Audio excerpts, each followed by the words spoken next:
Asian UK News. Israel typically goes to great lengths to downplay their targeting of civilians. The usual pattern is, the Israeli Defense Ministry will claim that they're firing with precision and avoiding civilian casualties at all costs, and further, that any civilian casualties documented are a result of Hamas human sacrifice via human shields. However, following the devastating surprise attack on Israel last Saturday, the Israeli establishment has taken a noticeable and seismic turn. On Tuesday, the IDF spokesman, Rear Admiral Daniel Hagari, stated flatly, "The emphasis is on damage and not on accuracy." An unnamed defense official told Israel's Channel 13, "Gaza will eventually turn into a city of tents. There will be no buildings." Benjamin Netanyahu has called on Gazan residents to leave, and that he will operate forcefully everywhere. And due to Israel enforcing a total blockade, on top of the already existing land, air, and sea blockade that has existed for 16 grueling years, Gazans are unable to flee to Israel, so they sought to go to Egypt. But on Tuesday afternoon, the Israeli Air Force repeatedly bombed their only way out at Rafah crossing.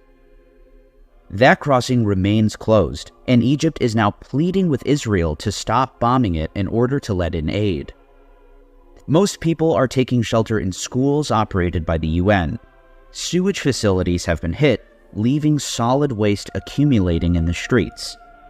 The Jabalia refugee camp, according to the Associated Press, has been razed to the ground. The camp had a population of 100,000 in just 1/2 of 1 square mile. Its population density was higher than that of Manila, the highest of any city in the world. Of course, this happens every few years. The last major offensive of this magnitude was the Operation Protective Edge in 2014, which destroyed 18,000 homes and killed over 2,000 people. Majority civilian, but you already knew that. Today I wanted to not only comment on the current situation, I wanted to go over the strategy that Israel is pursuing. It is their usual one, the deliberate targeting of civilians. The story begins in 2006, when Israel and Lebanon were fighting a brutal conflict, which killed thousands, and ultimately ended in Israel's embarrassing defeat. Military affairs analyst Bill Arkin even called it a failure. Israel overestimated the purity of its intelligence and the efficacy of its strategy and technology, and underestimated Hezbollah's skill and resilience. The psychological effect that this loss had on the Israeli establishment was palpable. Since the earliest days of the Zionist project, Israel relied on what Zeev Jabotinsky referred to as the Iron Wall, or Israel's defense capacity. With a stunning defeat, Israel was no less than desperate. The time had come to find a different target. Tiny Gaza, poorly defended but proudly defiant, fitted the bill. Despite their defeat, Israel would take one important lesson away from its war with Lebanon: its complete obliteration of the Beirut suburb of Dahiyya, and a new initiative led by former IDF Chief of Staff Gadi Eisenkot would bear its name. What happened in the Dahiyya quarter of Beirut in 2006 will happen in every village from which Israel is fired on. This isn't a suggestion. This is a plan that has already been authorized. Israeli pundit Yaron London would write an op-ed gushing about the new strategy. And forgive me for the lengthy quote, but its candidness is frankly quite shocking.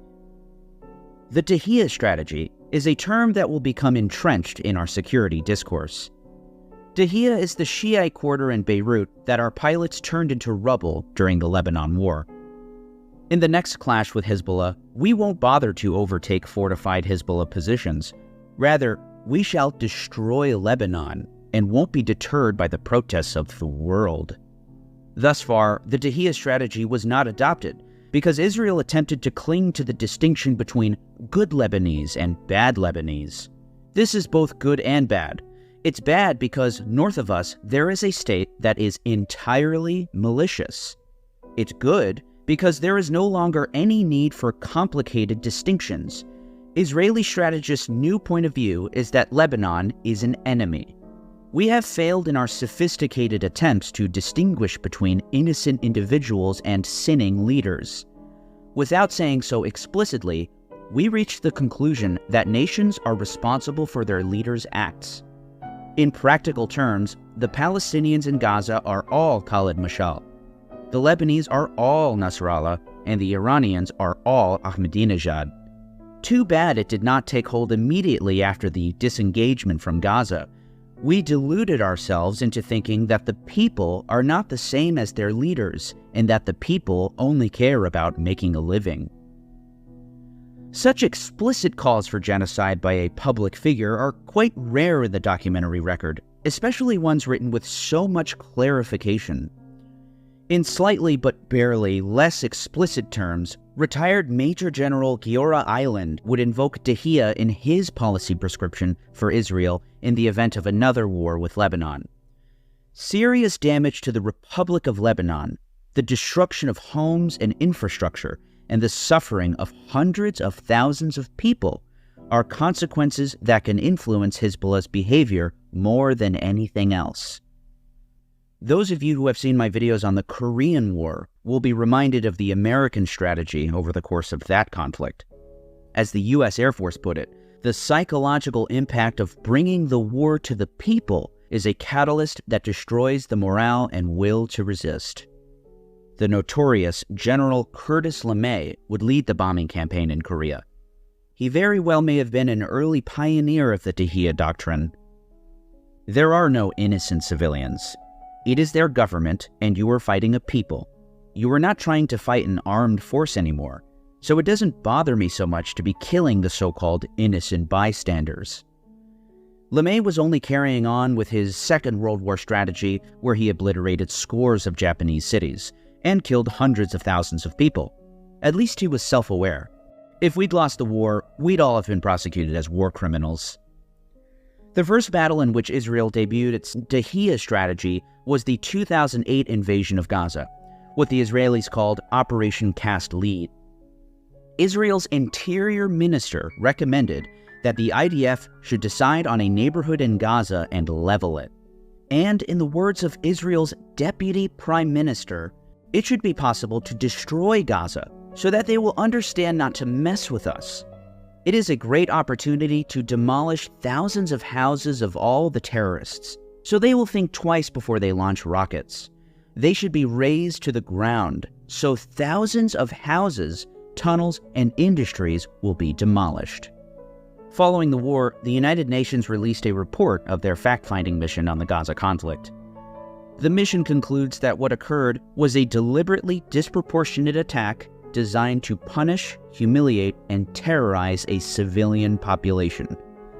The destruction of food supply installations, water sanitation systems, concrete factories, and residential houses was the result of a deliberate and systematic policy to make the daily process of living and dignified living more difficult for the civilian population. The repeated failure to distinguish between combatants and civilians appears to the mission to have been the result of deliberate guidance issued to soldiers. Despite all of the open Israeli posturing prior to the war, the backlash to the fact-finding mission report was so great that it resulted in a recantation by its principal author, Richard Goldstone, in a Washington Post article. 2014's Operation Protective Edge would, amazingly, be even more destructive than Cast Lead. Amnesty International roundly condemned Israel's deliberate destruction and targeting of civilian buildings and property on a large scale, carried out without military necessity. I've never seen such massive destruction ever before. In the ensuing carnage, Israel would destroy 22 schools and target UN-run schools being used to shelter civilians, including a UN elementary school in Beit Hanun, which killed 13, a UN boys' school in Rafah, killing 12, and a UN girls' elementary school in Jabalia, killing 20. The precise location of the Jabalia Elementary Girls' School was communicated to the Israeli army 17 times. What's more, Israel possessed GPS coordinates of all the UN facilities that it targeted, but still attacked them with artillery and precision-guided missiles. UN Relief and Works Agency sent twice daily communications to Israel's coordinator of the government activities in the territories and Coordination and Liaison Administration, informing them of the global positioning system coordinates of premises currently being used as designated emergency shelters. Israel also destroyed or damaged 17 hospitals, 56 primary care facilities, and 45 ambulances. Gaza's only rehabilitation center, Al-Wafa Hospital, was also completely destroyed. Israel fomented a media blackout and even banned human rights organizations from the Gaza Strip during the war and even afterward. But the sheer scale of the carnage would inevitably be exposed, and in the end, over 2,200 Gazans lost their lives, of which 1,500 were civilians, 550 of them children. Comparatively, 73 Israelis lost their lives, of which 6 were civilians, including 1 child. In another stark example of the insane firepower of the Israeli army, just 1 house in Israel was destroyed during the war, compared to 18,000 in Gaza. And thus, Dahiyya was fulfilled yet again. Anthony Kordsman of the Center for Strategic and International Studies would write about the lengths that Israeli officials would go to appear disproportionate and perhaps even unstable. One official went so far as to state that Israel had to make its enemies feel it was crazy